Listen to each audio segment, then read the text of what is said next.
Beaucoup d'inquiétudes étaient notées quant à la tenue à bonne date des élections législatives censées mettre en place la 8e mandature de notre Assemblée nationale. Les partis politiques de l'opposition ont effectué mardi une descente au Conseil d'orientation et de supervision de la liste électorale permanente et informatisée COSLEPI à Cotonou.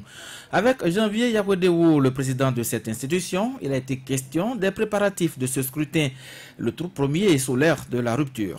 Et comme lui confère la Constitution, le président de la République a convoqué ce mercredi au cours du Conseil des ministres le corps électoral pour le 28 avril 2019.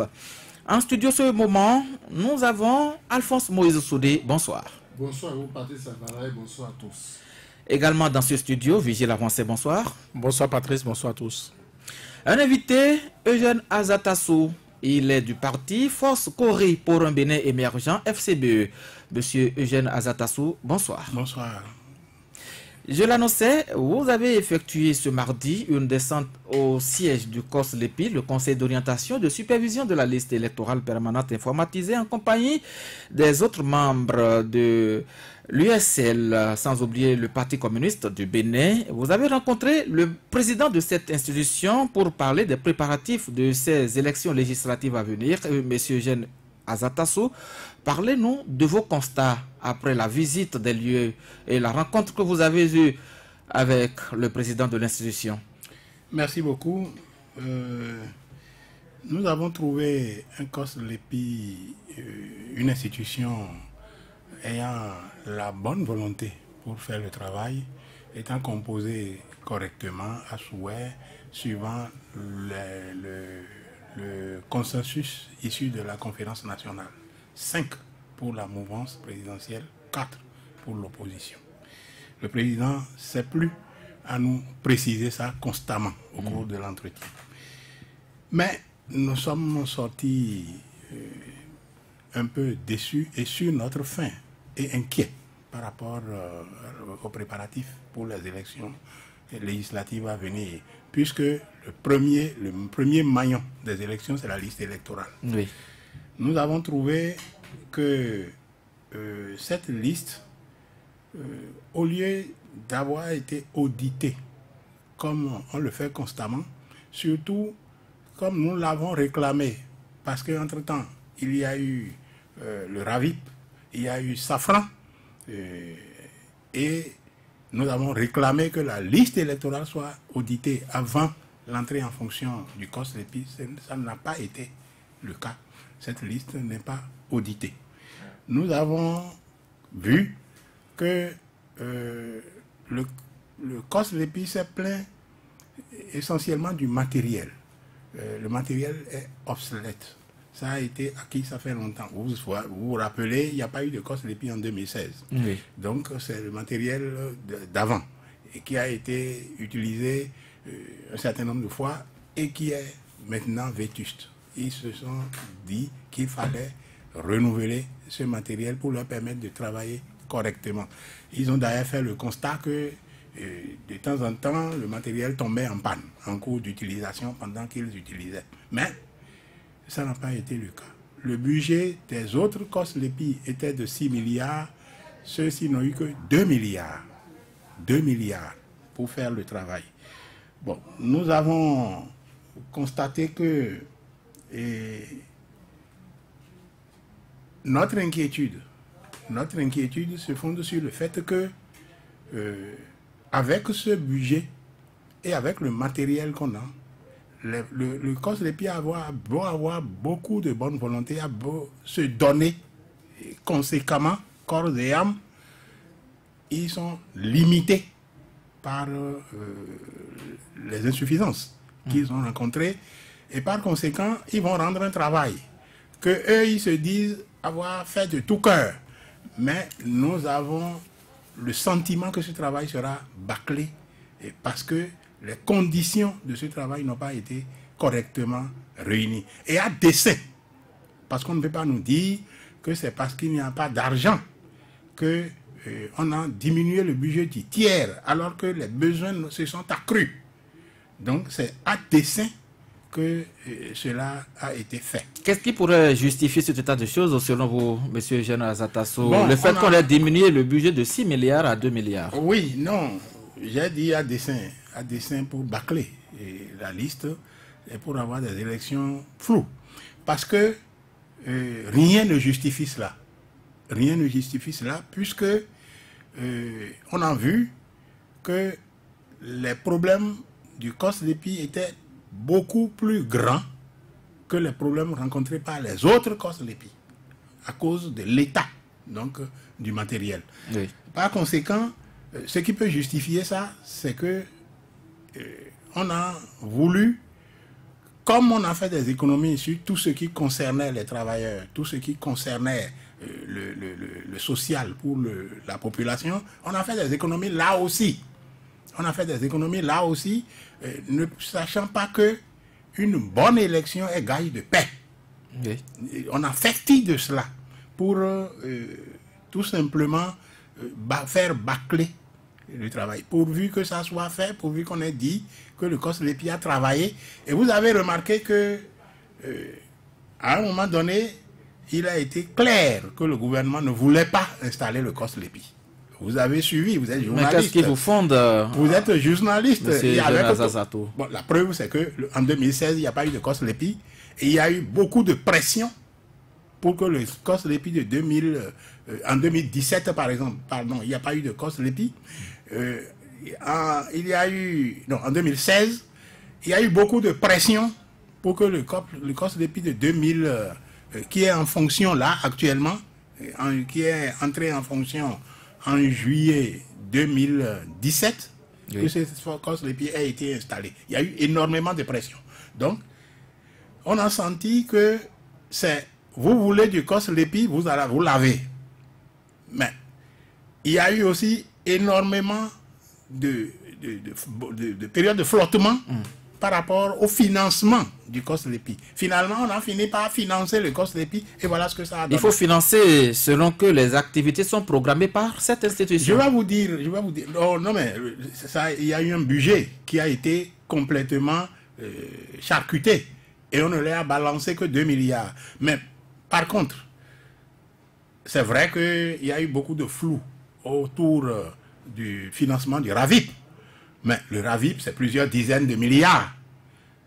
C'est vrai, on a demandé le coût, mais ça ne nous a jamais été donné officiellement et clairement. Ce qui est un gros problème au niveau de la gestion de l'État. La question de la transparence au niveau de la gestion de l'État n'a pas prévalu à ce niveau-là. Oui. Vous voyez? Donc, pour me résumer, le COSLEPI a beaucoup de bonne volonté, est composé à souhait. Nous avons constaté que la loi qui crée le COSLEPI est une loi prise dans la période où le consensus issu de la conférence nationale avait encore un sens, où on voulait respecter le consensus issu de la conférence nationale. Vous avez la prétention que cela ne va pas être respecté aujourd'hui? Le consensus aujourd'hui n'a plus aucune valeur. Prenez la loi sur le RAVIP et la structure qui gère le RAVIP. Vous verrez que ça là, on a fait fi du consensus. Et c'est parce qu'il y a ce consensus que, malgré les moyens démunis qu'ils ont, le COSLEPI a travaillé à cœur joie, de façon battante, pour rendre un travail qui sera finalement bâclé parce qu'ils n'ont pas eu les éléments, objectivement, les éléments qu'il faut pour faire le travail. Monsieur Eugène Azatasso, on a souvent reproché à l'opposition son inaction vers les différentes instances en charge de la préparation de ces élections. Enfin, les membres de l'opposition, l'USL, la Force Cori pour un Bénin émergent, le PCB étaient allés. Pourquoi avez-vous pris tout ce temps avant de mener cette démarche envers le COSLEPI? Bon, le COSLEPI est installé pour travailler. Le COSLEPI n'est pas installé. Mais il faut s'imprégner des réalités que vivent les membres du COSLEPI. Nous avons dû laisser d'abord travailler le COSLEPI. Les réalités, ce n'est pas nous qui leur donnons. C'est le gouvernement qui leur donne. Et à chaque fois que nous avons senti que ce n'était pas au rendez-vous, nous avons manifesté pour autant que nous a permis de manifester. Parce que vous avez vu toutes les entraves qui ont été mises à la manifestation de la vérité. Bon, mais nous avons finalement décidé d'aller regarder de plus près. Et voilà les constats que nous avons faits. Alphonse Moïse Soudé, le membre de l'opposition, était au COS-LEPI. Voilà le constat tel que décrit par Eugène Azatassou, qui faisait partie de cette délégation. Oui, avant de me prononcer, je voudrais que le représentant de FCB nous dise qu'en est-il de la liste électorale et qu'en est-il des cartes d'électeurs. Voilà. Les cartes d'électeurs, on nous a dit que ça ne sera pas systématiquement distribué à tout le monde. Nous avons estimé que ce sera distribué à ceux qui les auront égarés. Ceux-là doivent remplir une demande pour signaler la perte. Et c'est après ça qu'on va leur... Nous avons dit que c'est inopérant sur le terrain que nous avons. Nous avons dit que cela fait plus de 3 ans, bientôt 4 ans, que les dernières cartes électorales ont été distribuées. Avec pour validité jusqu'en 2021. Avec pour validité jusqu'en 2021, mais jusque-là, à chaque élection, les cartes d'électeurs avaient été distribuées. À chaque élection, c'était le cas. Jusque-là, par conséquent, avec cette période de battement, oui, et sachant qu'il est difficile pour le commun, et même, pas seulement le commun, même pour des intellectuels, il est difficile de conserver une pièce de cette manière, même si on estime que la pièce est importante, il est difficile de la conserver. Nous avons estimé qu'il fallait, pour cette élection-là et pour les 2 autres à venir, jusqu'en 2021, il fallait à nouveau éditer une carte pour tout le monde.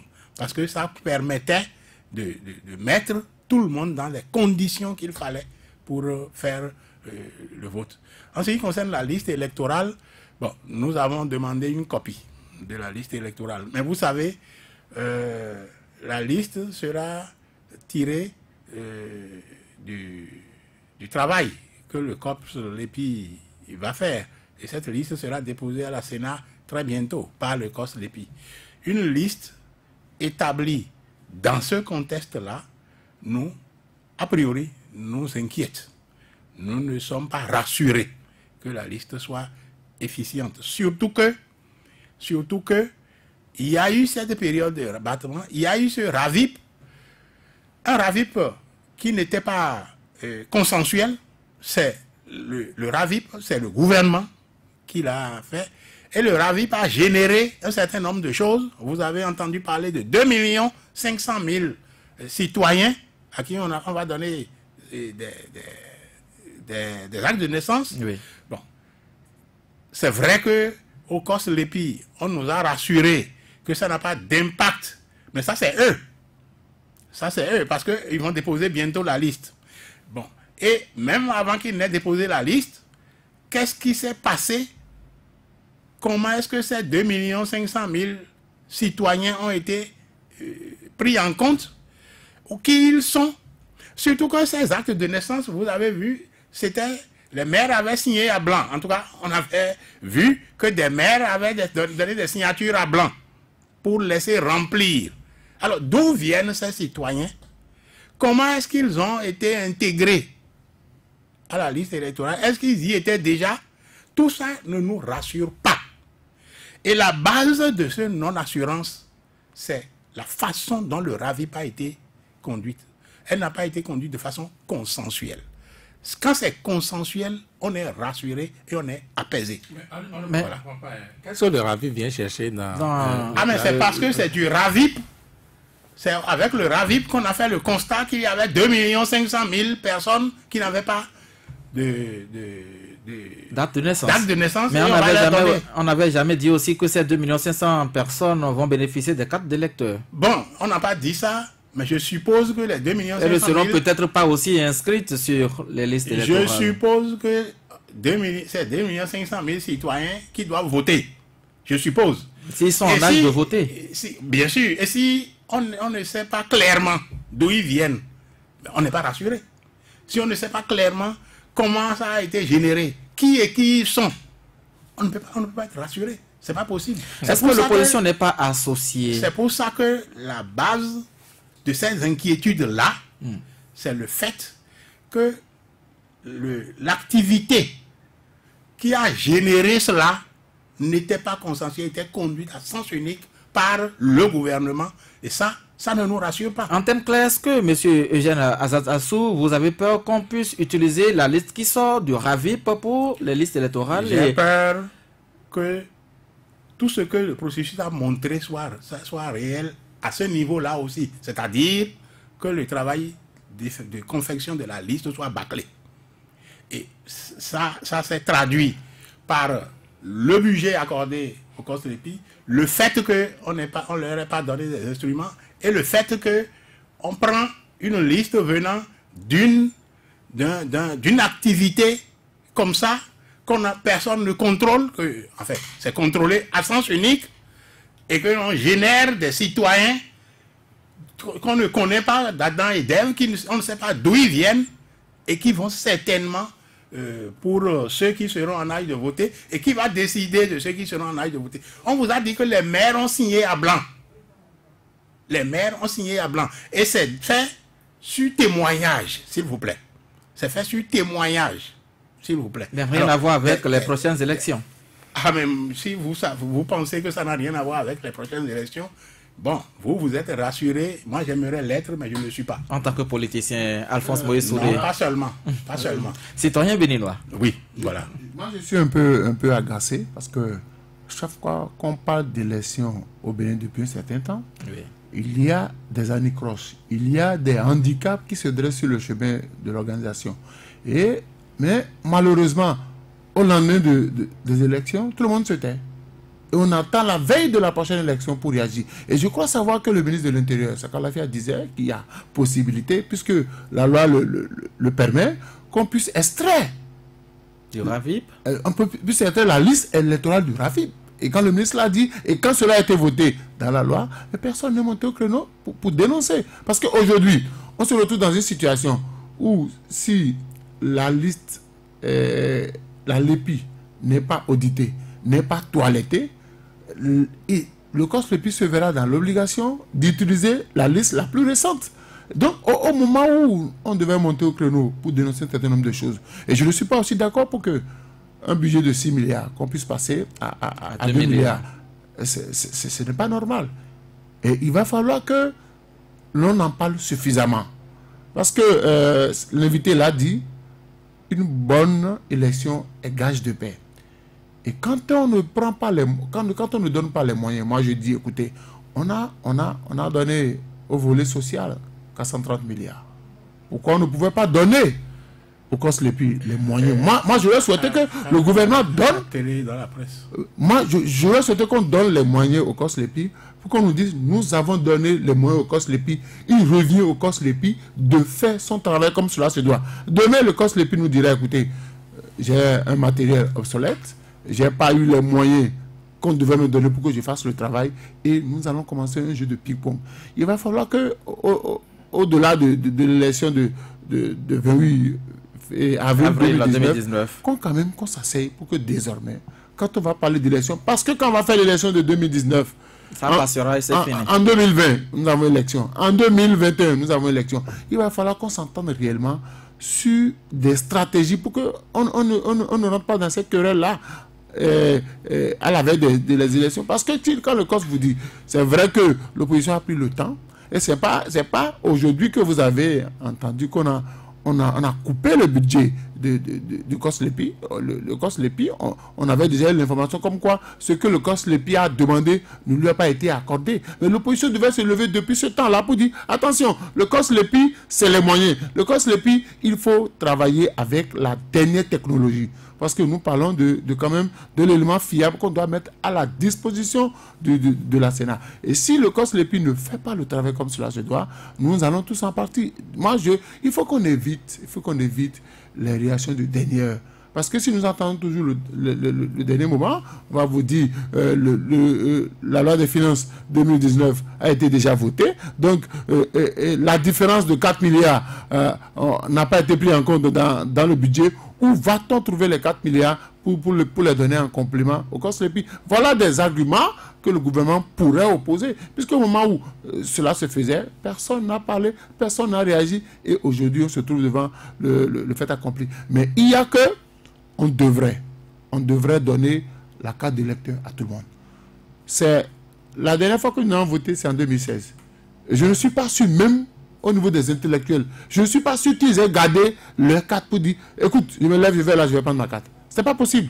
Parce que ce n'est pas une carte d'identité que vous utilisez presque tous les jours dans vos activités quotidiennes. C'est un élément, personne ne veut perdre sa carte, on va la cacher au point où on la cache tellement qu'on n'arrive même plus à la retrouver. Moi, je crois. Sinon, pour éviter toute suspicion, pour éviter que l'on dise, il y a des stratégies que l'on veut développer pour ravir qu'on appelle la victoire d'un côté, il faudrait que le gouvernement joue sa partition. Sa partition consiste à mettre à disposition les moyens, parce que j'apprends que c'est un refus catégorique de mettre les moyens pour qu'on puisse imprimer les cartes d'électeurs à tout le monde. C'est pas possible. Il y a des gens qui ne savent pas là, ils ont mis les cartes. Et si on ne leur donne pas la carte, ça veut dire quoi? Que le taux d'abstention va s'élever, parce qu'ils ne vont pas se gêner pour dire nous allons formuler une demande pour aller récupérer. Et cette affaire de demande, ça va créer d'autres problèmes.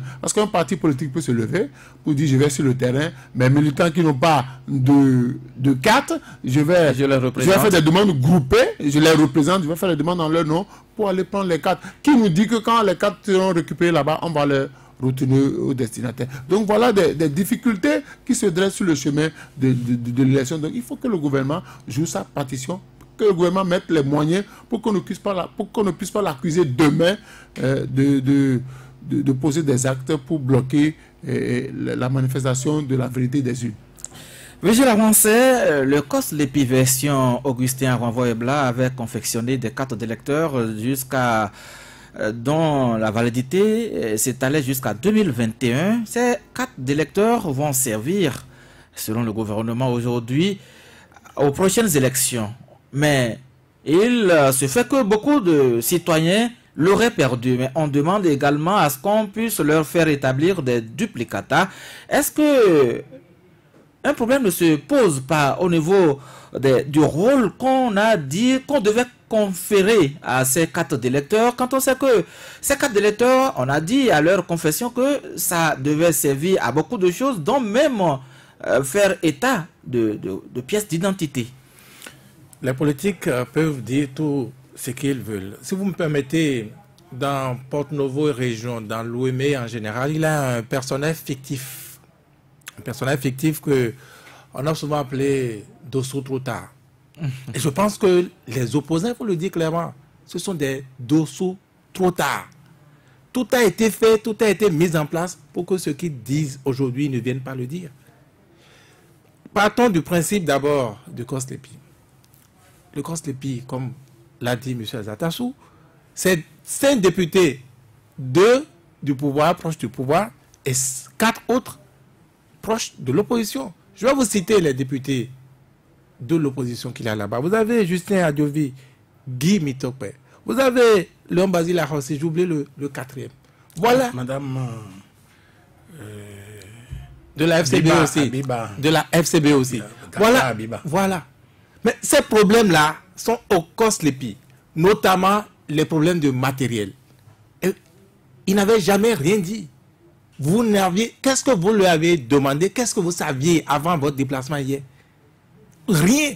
Pourtant, nous avons toujours dit de ce studio qu'une élection, c'est une question de termine. Et ce sont des acteurs politiques. Le gouvernement veut, le chef de l'État notamment veut un certain nombre de députés à l'Assemblée nationale. Et il joue sur tout. Et il a raison, parce que nous sommes en politique. On vous dit, on vous occupe à autre chose et vous occupez à cela. On vous occupe avec des exilés, avec qui redressement fiscal, qui ceci, cela, et nos opposants sont éparpillés. Il n'existait plus rien. Il n'existait plus, il n'a pas, comment je vais dire, déjà une conscience de ce que on les occupe. On les fait voir autre chose, comme on dirait chez les militaires, il y avait comme une diversion. Donc ça s'est joué comme ça. Ceux-là que vous avez pour justement éviter ces genres de palabres que vous faites, M. Azatassou, on a mis en place le COSLEPI avec ce principe-là, mais ça n'a pas joué, ça n'a pas fonctionné aujourd'hui. Tenez, le gouvernement donne aujourd'hui les 4 autres milliards, comme vous le souhaitez, pour rattraper les choses. Le COSLEPI doit rendre sa liste, son rapport, j'allais dire, en fin janvier. Dans 3 semaines, les 4 milliards vont servir à quoi? On va enfreindre la loi pour qu'on satisfasse l'opposition? Mais vous n'avez pas joué quand vous devriez jouer. Maintenant, qu'est-ce que vous voulez? Pour les 3 semaines-là, qu'on donne l'argent et qu'on rachète d'autres ordinateurs, qu'on rachète d'autres kits, qu'on enrôle les gens comme vous voulez, comme vous souhaitez. Vous pensez que dans la réalité, que c'est normal que c'est... Il faut toujours dénoncer ce qui ne va pas. Non, mais mon frère, pour dénoncer, avoir gain de cause, il faut dénoncer à temps. Il faut le faire à temps. C'est vrai, on vous occupait, mais on disait que ça peut être une diversion. Organisez-vous, on ne voit pas l'opposition, vous ne faites rien. La vérité, c'est qu'aujourd'hui, vous ne voyez rien. Pourtant, vous l'avez dit, M. Azatassou, le principal élément d'une élection, de la fiabilité d'une élection, c'est la liste électorale. Donc, vous avez tout laissé jouer comme ça. Vos éléments que vous aviez là-bas, vos garanties, c'est eux qui devaient vous dire comment ça fonctionne, quel est l'état des lieux, est-ce que ça garantit la transparence, est-ce que rien. J'ai dit, c'est Guy Mitokwe. Il parle de tout, mais il n'a pas parlé de ça là. Moi, j'en ai pas entendu parler. Léon Basila aussi, il est où? Il a fait quoi? Il a dit quoi? Où? Justin Ndiovi. Quoi? Ou bien ça ne suffisait pas? Vous vouliez plus pour... Non, c'est... Et aujourd'hui, vous venez dire ça, vous dites ça pour que qui soit avec vous. C'est vous les acteurs politiques, non? C'est pas vous qui allez aux élections. C'est pas les Béninois. Mais écoutez, la vendeuse s'en fiche et si elle ne va pas voter, elle n'a même pas conscience de ce que son vote peut changer quelque chose à son quotidien. Elle s'en fiche. À la limite, elle se dit, bon, ben c'est vous les acteurs politiques, c'est vous qui voulez devenir député. Bon, elle attend peut-être l'épiphanie de la campagne électorale, 500 francs par-ci, 2 kilos de sel par-là, et ça s'arrête là. Et puis elle attend encore dans 4 ans. C'est ce qu'elle pense qu'elle peut avoir, donc, dans cette démocratie. Elle n'en a pas encore conscience. C'est ça le Bénin aujourd'hui. Mais vous qui deviez, n'est-ce pas, élever le niveau, mais vous ne le faites pas. Après, quand vous venez dire ça, je ne comprends pas nos acteurs, nos opposants. Parce que, au moins, vous avez... Même ça, vous allez aller dire ça où? Sur les FM. C'est la seule radio que vous avez où vous pouvez aller dire ça. Donc, on vous a... Non, mais je ne comprends pas. Et maintenant, vous voulez qu'est-ce que vous souhaitez? C'est pas notre faute si on nous a étouffés. Eh oui, mais il faut s'adapter, il faut adapter votre stratégie si aux réalités à votre vis-à-vis. Vous ne le faites pas maintenant, vous voulez quoi? Non. Oui, je me rappelle que sur ce plateau, quand ils étaient en train d'étudier la loi sur le RAVIP, nous avions déjà tiré la sonnette d'alarme pour dire attention, il faudrait que l'opposition déjà commence par réagir. Non, mais on a dit, on n'a pas dit que le RAVIP va se faire quelque chose. Surtout qu'il y avait un article qui disait qu'on pourrait extraire la liste électorale du RAVIP. L'article 13. L'article 13. Et on avait dénoncé ça ici. Oui. Mais aucun membre de l'opposition. Parce que... Ah non, vous ne pouvez pas dire ça. Sur si vous l'aviez fait, nous ne serions pas là aujourd'hui à parler de liste. Sur le RAVIP, vous vous rappelez, FCBE, avant la création de la CDD, FCBE est dans FSP, le Front pour le Succession Patriotique. Oui. D'accord? Vous vous rappelez, quand même, vous êtes des journalistes, que tout ce que nous avons déployé contre l'utilisation du RAVIP à des fins électorales. Parce que, dans un premier temps, on nous a caché cet article, et c'est quand la loi est sortie que nous avons perçu qu'il y avait cet article 13 qui indiquait qu'on pouvait utiliser le RAVIP, que les données du RAVIP pouvaient servir aux élections. Mais vous avez vu toutes les marches qui ont été organisées contre ça, toutes les dénonciations qui ont été faites contre ça. Ça a peut-être eu pour résultat de camoufler un peu plus les choses. Mais, vous savez... Mais on peut appliquer l'article 13 aujourd'hui. Non, on ne peut plus appliquer l'article 13 à partir du moment où une liste électorale existe sortie du COSLEPI. Voilà. Malheureusement, vous avez laissé la liste, comme vous dites. C'est ça. Encore que vous n'avez pas dit, M. Azatassou, oui, fondamentalement, quelles sont les entorses à cette liste-là aujourd'hui. Vous ne nous avez pas dit, à part que... La liste électorale. La liste électorale. Vous ne nous avez pas dit en quoi, disons, le fait qu'il n'ait pas reçu suffisamment de ressources financières, en quoi ça a handicapé la liste. Réellement, moi, je n'ai pas compris, je ne sais pas. Est-ce que l'absence de ressources financières handicape réellement cette liste électorale, monsieur Eugène Azatassou? L'absence de ressources financières ne peut qu'handicaper. Je vais vous dire pourquoi. Des machines ont été installées dans des contrées pour faire les corrections qu'il fallait. Et ces machines sont tombées en panne. Il y en a pour lesquels les délais pour lesquels les machines devaient rester en place ne sont pas Vous avez appris ça quand? Ah mais on a appris ça, on a dénoncé. Vous avez appris ça quand? Vous avez dénoncé où? Non, mais dès que les choses étaient en place, les contrées où les délais n'ont pas été respectés, des camarades étaient là qui nous ont informés et nous avons dénoncé. Où? Vous avez dénoncé où? Ah, bon, nous ne sommes pas venus sur ça. Non, mais on vous a entendu où? Non, c'est rien. Parce que tout le monde peut dire ça. On a dénoncé, on peut dire ça. Ah oui. Est-ce que vous avez dénoncé, vous avez organisé une sortie médiatique pour dénoncer ce fait? Bon, pas ce fait spécifiquement, mais sur au nombre de faits dénoncés. Mais c'est un fait important. Si le matériel qui doit faire le travail de base tombe en panne et que personne ne réagit, aujourd'hui, nous en sommes là. Les conséquences sont là. Oui, c'est ça, c'est vrai. Ben, ok, on veut donner de nouveaux ordinateurs au COSLEP. Ça va servir à quoi aujourd'hui? Ah, on veut donner de nouveaux ordinateurs. Je suppose on vous écoute et on veut donner. Ça va servir à quoi? Si on donne... Non. Si les machines qui devaient faire le travail n'étaient pas adaptées, on est en droit de dénoncer. Oui, mais ça va servir à quoi la dénonciation maintenant, là? Maintenant, à 3 semaines de la fin. Maintenant, si on donne 4 milliards en plus, ça permettrait au moins de faire la liste, les cartes électorales pour tout le monde. Parce que ça, c'est encore possible. Bon, ça, c'est encore un autre problème. Excusez-moi. Oui. Excusez-moi, ça, c'est encore un autre problème. Oui, voilà.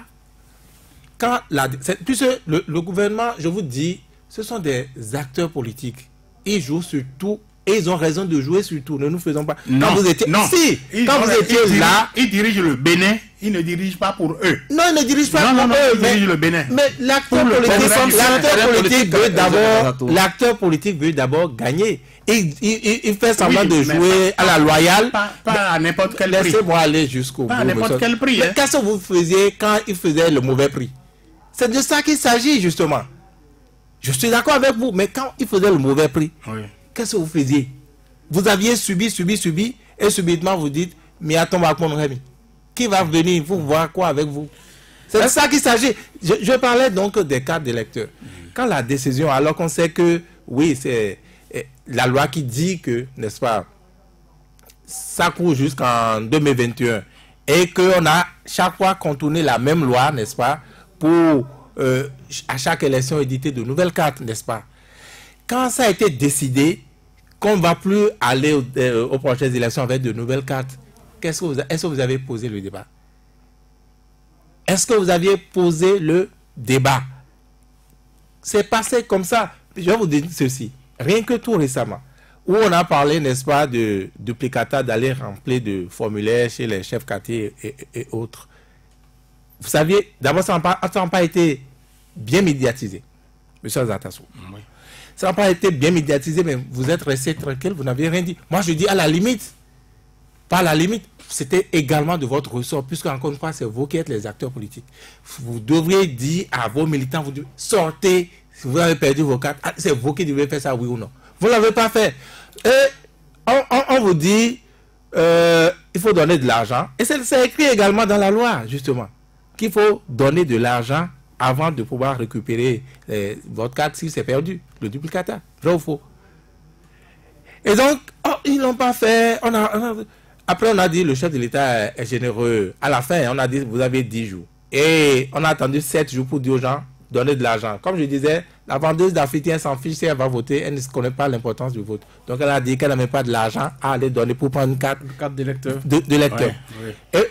Et à 3 jours de la fin, on dit, le chef de l'État a dit, bon, allez gratuitement, on va vous donner les cartes, l'État va assumer ça. Mais ça également, c'est à 3 jours, les gens ne savaient pas. Et pourtant, les gens ne sont pas sortis. Et les gens ne sont pas sortis, tout le monde n'avait même pas cette information. Par exemple, où étiez-vous?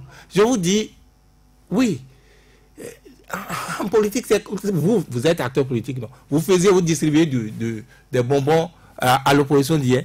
C'est comme ça, c'est de ça que je vous parle. Ce sont des acteurs politiques qui sont sur le terrain politique. Mais qu'est-ce que vous devriez faire? On ne demande pas des bonbons. Bon voilà, quand ça se passe comme ça, surtout quand vous avez en face un interlocuteur comme ça, vous faites quoi? Vous allez réfléchir, vous disiez, allez au laboratoire, réfléchissez et adaptez votre stratégie à ce que vous avez en face. Non, peut-être lui-même vous connaît, il adapte, il s'en va, il broie. Mais c'est ça. Nous sommes là, nous observons, nous disons ce que nous pouvons dire. Vous êtes les acteurs politiques, vous en faites ce que vous pouvez en faire. Non? Monsieur Azatassou. Oui, Eugène Azatassou, voilà, cette opposition a finalement fait la démarche que le peuple béninois attendait d'elle, s'intéresser réellement au processus électoral, puisque ce sont les législatives qui se préparent. Mais aujourd'hui, que vous avez fait ce constat au niveau du COS-LEPI, quelles sont les démarches que vous pensez maintenant entretenir pour quand même vous faire entendre? Parce qu'il ne faudrait pas que ça soit une démarche menée tout simplement ce mardi et puis ça s'arrête là. Non, ça ne sera pas. Nous allons suivre de près désormais. Et puis, nous avons projeté faire une conférence de presse pour faire le point de ces constats, des irrégularités constatées. C'est tout ce que vous voulez faire?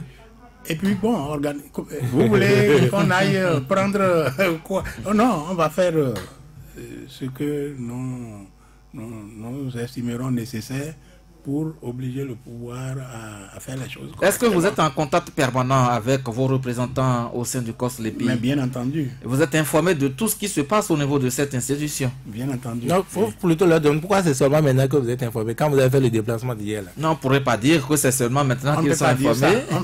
Peut-être qu'ils ont choisi faire cette démarche au dernier moment. Oui. Mais en politique, ça va vous rattraper puisque l'autre ne vous laisse pas l'avance que vous allez exploiter. Mais dites-vous une chose. Dites-vous une chose. C'est peut-être vrai tout ce que vous avez dit, c'est-à-dire on est en retard et tout ça et tout ça. C'est peut-être ou c'est vrai. Reconnaissez. Bon, d'accord, très bien. Mais on ne prend pas un pays pour le gérer de cette manière. Ça, oui, c'est vrai. Oui, ça, c'est vrai. On ne peut pas prendre un pays pour dire... Monsieur Azatassou, vous avez eu à gérer le pouvoir, le pays pendant 10 ans. Et vous savez de quoi vous parlez. Celui qui est au pouvoir... Il ne fait pas de cadeau. Il n'est pas venu vendre de la moutarde. Il est venu gérer un pays. S'il vous plaît, s'il vous plaît. Oui. Quand on dit que des machines sont obsolètes, ce n'est pas seulement pour l'opposition que c'est obsolète. Vous comprenez? Tout à fait. Ce n'est pas seulement les militants de l'opposition qui seront pénalisés par le fait que les pouvoirs... Ça veut dire que c'est une carence du pouvoir. Oui, mais quand on fait l'option de ne pas procéder à son remplacement, c'est que quelque part ça avantage. Comment? Si on fait l'option de ne pas procéder à son remplacement alors qu'on sait que c'est obsolète, ça veut dire que quelque part ça avantage celui qui prend cette décision. S'il vous plaît, ça là, ça ne désavantage pas que l'opinion, que l'opposition. Ça désavantage le Bénin. Ça désavantage tout le monde. Et par conséquent, c'est une carence dans la gestion. S'il vous plaît, avec le pouvoir de la rupture, les carences sont tellement nombreuses que si on commençait à les aligner, il y en aura qu'on trouvera à la fin. Et qu'on dénoncera. On commence à dénoncer tout. Cette carence, parce que c'est une carence tout simplement. La régler. Déjà, il suffisait de faire juste une visite de routine, aller s'enquérir, n'est-ce pas, de l'état des lieux. Au COS-LEPI, hier là, si vos représentants ne vous avaient pas informé à temps. Je dis, bon, nos représentants, nous avons confiance en eux, d'accord, mais on n'a pas tellement confiance au point de ne pas faire une visite de routine. Vous aurez fait ça dès le début, vous avez dit, ah, voilà l'état des lieux, alors il faut qu'on puisse remplacer les machines. Je suis d'accord avec vous, mais tel que vous faites le développement, c'est comme si il nous revenait de faire à la place du gouvernement... Non, moi je n'ai pas dit ça. Ah ben voilà, parce que si, le gouvernement est là pour gouverner, pour doter les institutions des moyens nécessaires. Est-ce que je dois aller à la Cour constitutionnelle pour leur demander si vous avez de l'argent? L'autre Cour constitutionnelle avait été sevrée longtemps, et c'est quand la nouvelle... On ne parle pas de la Cour constitutionnelle, vous avez parlé de liste électorale. Oui, c'est pour vous dire... Élément capital d'une élection. C'est vrai. C'est un matériel sensible. C'est l'élément capital d'une élection pour tout le monde. Par conséquent, il n'y a aucune raison pour que ne dites pas ça tout le soit monde. bâclé. Tout le monde peut pas aller au COSLEPI. C'est vous qui êtes acteur politique. Oui, c'est en vous disant qui tout le monde, c'est représentez l'opposition. c'est C'est pas tout le monde. l'exécutif Je vous et dis que l'opposition. je suis totalement d'accord. Mais je vous réponds que les carences de ce pouvoir en matière de gouvernance sont tellement nombreuses que si on commence à les aligner, à les dénoncer, nous les dénonçons tous les jours. Oui, ça, c'est le rôle de l'opposition. Oui, mais il y en aura qu'on trouvera à la fin. On ne peut pas tout dénoncer au même niveau et en même C'est temps. la raison pour Et c'est ce laquelle qui s'est passé. il faut laisser faire. Non, laisse pas faire. C'est ce qui s'est passé. C'est ce qui s'est Non, passé. c'est pas ce On qui ne s'est peut pas passé. Vous penser. êtes laissé avoir, de mon point de vue. Maintenant, Avoir par moi, quoi? je pense Pourquoi? que... Attendez, je vais vous dire. Ou bien la fin justifie les moyens. Je crois que maintenant, il est temps de vous calmer, d'aller au laboratoire, de voir, au vu de l'état des lieux, qu'est-ce que vous pouvez sauver. Moi, je vous répète ça encore ce soir. Vous avez dit, la Sénat, je suis d'accord avec vous. Quand on prend la configuration de la Sénat aujourd'hui, même ça, ce n'est pas en votre faveur. Celui que je vois, c'est le président de la Sénat, qui répondrait encore de... Voilà, qui est encore de la configuration originelle telle que c'était pour l'équilibre à la Sénat. Donc, allez encore réfléchir. Bon, comment vous pensez qu'on peut résoudre un tel... Nous, on a dénoncé ça. Mais comment vous voulez qu'on résolve un tel problème? Ah non, nous sommes journalistes. Ah bon? non. Mais on ne peut pas aller dire, bon, non, enlever tel, non. Non, c'est pas enlever. Étant resté aux côtés du pouvoir, vous connaissez certainement les rouages, vous savez comment vous avez géré l'opposition d'alors. Aujourd'hui, non. Vous avez changé de position. Vous savez, nous, la gestion, au moins, le COSLEPI prouve. Oui. Et la configuration de la Sénat à l'époque prouvait que la gestion a été faite dans le sens du consensus issu de la conférence nationale. Et ça, le fait que ce consensus disparaisse, on l'a constamment dénoncé. Mais on ne peut pas aller arranger les choses à la place du gouvernement. Non, ici aujourd'hui, si vous attendez que ça s'arrangera jamais. Non, vous allez subir. À la Sénat aujourd'hui, qu'est-ce qu'il faut faire? Oui. Qu'est-ce qu'il faut faire? Oui. Il faut voir, est-ce que c'est au niveau de la... Puisque le COSLEPI ne peut plus vous sortir les nouvelles cartes. Est-ce que c'est possible aujourd'hui de sortir de nouvelles cartes de cartes pour tout le monde? Normalement. Est-ce que ça peut revenir à la Sénat? Ou on peut faire une prorogation au COSLEPI est-ce que c'est possible? Bon. Est-ce que même le dialogue est possible avec le gouvernement qui allait vous mettre à contribution du moins pour y arriver? Quel type de communication allez-vous... Voilà des éléments. Très bien, merci. Je note tout ça. Merci beaucoup. Alphonse Moïse Souré. Vous savez, moi je suis un peu gêné parce que nous sommes en politique. Et qui parle de politique parle de stratégie. Qui parle de stratégie parle de diversion, qui parle de manipulation. Oui. Et vous savez très bien que le régime en place souhaite avoir sa majorité. Et ça ne date pas d'aujourd'hui. Et chaque fois, le gouvernement est à la recherche d'une certaine majorité pour faire passer un certain nombre de lois. Oui. Il y a la révision qui, par 2 fois, a été rejetée. A été rejetée parce que le gouvernement n'avait pas la majorité. Oui. Donc vous devez savoir qu'aux prochaines législatives, le gouvernement fera tout pour avoir sa majorité. Oui. Ça devait déjà... Oui, bien sûr. Non, bien sûr. ça devait déjà sonner dans votre tête pour dire, attention, si par 2 fois, ce projet l'a échoué parce que le gouvernement n'a pas la majorité confortable, ça veut dire quoi? Qu'aux prochaines élections législatives, le gouvernement fera tout pour avoir sa majorité. Oui. Les 65 députés. Oui. Et à partir de ce postulat-là, vous devriez mettre en place qu'on appelle des veilleurs pour dire, attention, sur quel levier le gouvernement pourrait-il jouer pour avoir sa majorité. Mais vous aviez dormi. Vous aviez dormi. Bon, si on regarde les choses comme ça, oui. Puisque par rapport au fichier électoral, effectivement, c'est seulement hier que nous sommes partis au prendre des nouvelles. On aurait pu aller plus tôt. Officiellement hier, mais est-ce que officieusement vous avez cherché à savoir ce qui se passait au niveau de COSLEPI? Bien entendu, puisqu'on a des éléments qui sont là-bas. Et pourquoi ce qui vous disait est le contraire de ce que vous êtes allé voir hier? Comment? Pourquoi ce qui vous disait le contraire de ce que vous êtes allé voir hier? Pourquoi vous dites que c'est le contraire qu'il dit? Mais ce que vous dites là, vous n'avez jamais dit ça. Il paraît que tout allait bien au COSLEPI. C'est ce qu'on entendait juste là. Qui a dit que tout allait bien au COSLEPI? Ah, puis on n'entendait rien. Si vous n'entendez rien. Non, dites-vous une chose. L'opposition d'aujourd'hui est littéralement étouffée. Et ne doit pas se laisser faire. Nous sommes sur le terrain politique. Merci pour l'aveu. Oui, littéralement étouffé. Nous n'avons quoi comme presse, comme naguère, les gens se plaignaient seulement du service public, de l'audiovisuel public. Mais toutes les autres formes étaient... Soleil, je sais ce que vous aviez fait dans la période. Bon, mais aujourd'hui, c'est pratiquement tout qui est muselé. Pratiquement tout. Et c'est par rapport à ça que vous pensez que nous ne faisons rien, puisque c'est pas très audible. C'est ça le problème. Mais il a beaucoup de canaux de communication aujourd'hui, M. Azatassou. Oui. Il y a aujourd'hui plus de monde sur les réseaux sociaux que dans les médias traditionnels. Les réseaux sociaux, nous les utilisons abondamment. Non, mais pas pour les... Ceux dont on parle pas sur les réseaux sociaux. Ceux dont on parle aujourd'hui. On ne vous constate pas comme les autres sur les réseaux sociaux. Le FCBE ou bien l'opposition. L'opposition en général. Ah si. Non, si, quand même. Monsieur Azatassou, ce qu'on vous reproche, ce que moi je vous reproche fondamentalement, c'est de ne pas adapter, j'allais dire, votre stratégie à votre vis-à-vis, à ce que vous avez en face. Voilà, vous dites que vous êtes étouffé. D'accord. Mais est-ce que c'est parce qu'on vous refuse de vivre que vous acceptez de mourir? Oui, de mourir. Non, pas du tout. Mais c'est ce que vous faites. Et nous ne sommes pas morts. Et nous ne mourrons pas. Vous mais vous ne le faites même pas. Je constate que vous êtes en train d'ouvrir, disons la chose clairement, d'ouvrir le boulevard à la mouvance pour avoir 65 députés. Parce que, pourquoi vous dites ça? Au-delà, vous savez très bien qu'on ne veut pas donner de carte.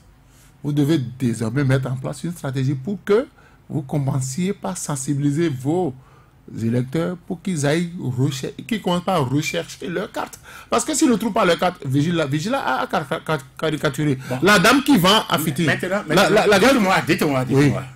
Si moi j'ai mis des stratégies en place pour sensibiliser les militants, le peuple béninois, sur ce qui se prépare. Oui. Vous voulez que je vienne vous dire ça ici? Ah non, ça se voit. Pour que mon vis-à-vis sache comment je Monsieur Azatassou, ne nous dites pas que vous avez... C'est ça.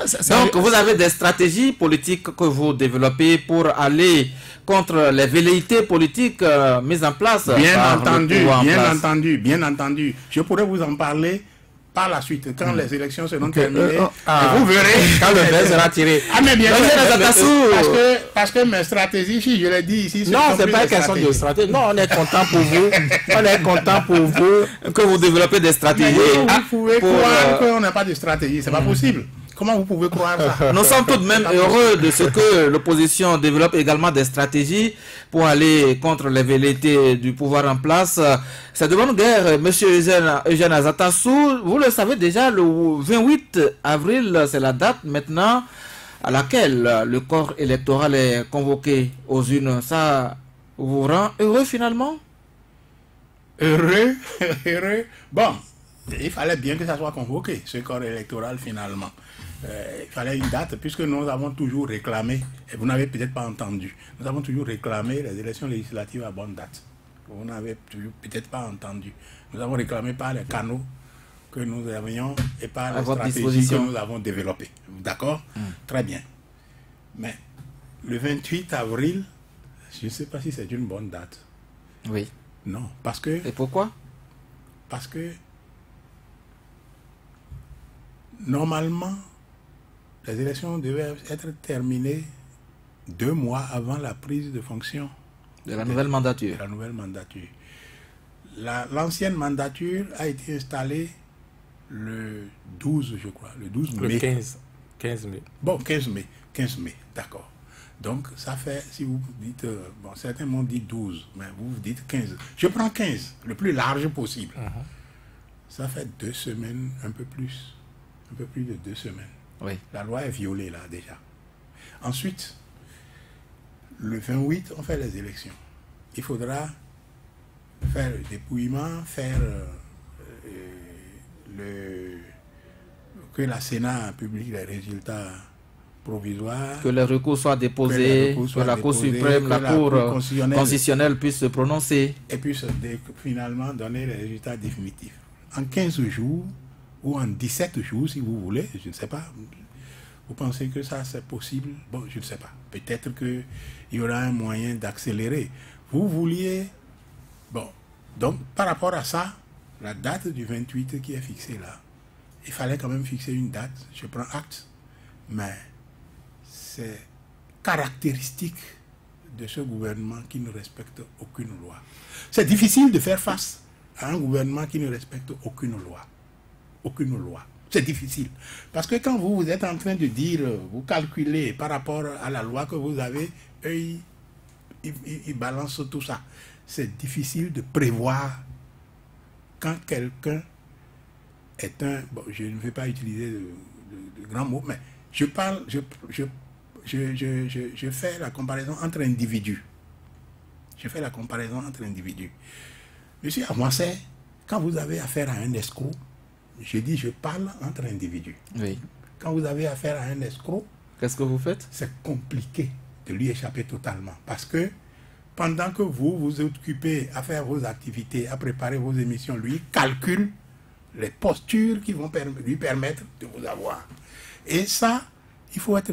Il faut s'adapter à ça. Il faut s'adapter à ça, mais c'est compliqué de s'adapter à ça. Bien sûr. C'est très compliqué et c'est vrai, mais nous allons nous adapter. Nous nous adaptons déjà, vous le saurez. Par rapport à la date du scrutin, le 28 avril 2019, je ne nie pas ce que vous dites. C'est possible que le gouvernement ait joué, etc., etc. Mais je me rappelle, parallélisme, que le corps électoral, en votre temps, puisque vous étiez dans l'appareil de Bouniaï, le corps électoral, le décret avait été pris le 31 décembre 2014. Oui. Et que le corps électoral, le scrutin s'est tenu le 26 avril 2015. C'est presque la même chose. Le 26 avril 2015, nous sommes allés aux élections. Pour les élections législatives. Pour les élections législatives, c'est les députés qui sont là actuellement. Vous pouvez, tout le monde peut vérifier sur Google. C'est là-dessus. Donc, si c'est une violation de la loi, c'est peut-être... C'est pas parce qu'on a violé la loi en tant qu'il faut continuer... Pour moi, il n'y a pas encore de retard, même au vu des textes. Encore que, bon, le problème c'est quoi? Quand on convoque le corps électoral, quand la date est connue, c'est que c'est difficile après de réajuster. C'est pourquoi il faut faire chaque chose en son temps. Parce que quoi? Si jamais, au vu de vos exigences, il faut faire quelque chose demain, on va devoir reporter les élections. Et donc, on va peut-être être contraint de sortir des limites constitutionnelles. C'est pourquoi, c'est ce que je vous dis. C'est pourquoi, si on doit prendre en compte, par exemple, le problème de carte et tout le reste, ah non, pourquoi? Non. On peut rester dans le délai. Dans le délai. Comment on peut vous dire qu'on ne peut pas tenir dans le délai? Qui peut dire ça? Non, c'est des choses que vous allez entendre. Donc pour éviter tout ça, il faut faire les choses. D'éditer les cartes, vous parlez de matériel. Parce que là, si on doit éditer de nouvelles cartes, il faut forcément rallonger le budget de 2 milliards. Il faut un complément. Il faut un complément budgétaire. Oui. Et il faut d'abord que le gouvernement mette à disposition ce complément-là. Il faut trouver... Les élections, le complément doit pouvoir exister. Parce que, bon, avec tout ce qui est dit là, le complément devrait pouvoir exister. Je ne vois pas. Pourquoi? Donc, c'est une mauvaise volonté du côté du gouvernement de ne pas... Je suis persuadé de cela. De ne pas donner les moyens aux COSLEPI. Je suis persuadé de cela. Moi, je suis persuadé. Et si le gouvernement ne vous donnait pas, ne donnait pas le complément? Mais on fera le constat. Qu'est-ce que je vous ai dit? Je vous ai dit, le gouvernement gouverne. En tout cas, moi, je souhaiterais que l'on n'attende plus la veille des élections pour pleurer sur le lait renversé. Parce que ça fait déjà des années, chaque fois, à la veille des élections, il y a toujours des gens qui se lèvent, qui vont pleurnicher. Il faudrait qu'au lendemain, parce qu'on va finir le 28 avril, on va installer l'Assemblée nationale. Oui, 8e législature. Les gens savent très bien qu'en 2021, on veut voter. On ne fera rien. On va attendre un mois et puis on va commencer par chanter. C'est pas bon. Il faut être proactif. Professionnel, comme on dirait. C'est vous qui êtes acteur politique. C'est votre job. Vous avez vu des élections. Vous connaissez les intelligences, les mésintelligences donc des acteurs politiques de vous vis-à-vis. Donc, vous connaissez la carte. Vous savez comment ça se joue. Non? On a l'impression que vous subissez au point où vous n'existez pas On a laissé le boulevard. Bon, maintenant, voilà. À l'autre partie, nous sommes que des observateurs, mais nous l'avons toujours dit ici. Nous l'avons toujours dit. Même ça, vous n'écoutiez pas. Monsieur Eugène Azatasso, nous n'allons pas partir de ce studio sans vous demander qu'est-ce que c'est devenu le dossier Valentin Dianotin. Puisque les législatives s'approchent, sera-t-il candidat ou pas? Nous n'avons pas encore géré les questions de candidature au niveau de FCBE. Nous avons mis en place un processus pour gérer. Si M. Valentin Dianotin est désigné candidat dans sa circonscription électorale, il sera candidat, pourquoi pas. Le cas Komé Koutié? Bon, tout ça, parce que là maintenant, normalement, rien ne devrait non plus s'opposer à cela. Normalement. Yahi sera-t-il candidat? Ça, je ne sais pas. On n'a pas réglé les problèmes de candidature au niveau de FCBE. On a mis en place juste un processus pour le faire. Et quand il sera enclenché, vous connaîtrez nos candidats en temps utile. Et c'est une autre bataille qui va commencer. Oui. Là. Et vous serez encore occupé de l'autre côté pendant que les obstacles seront en train d'être développés. Comment?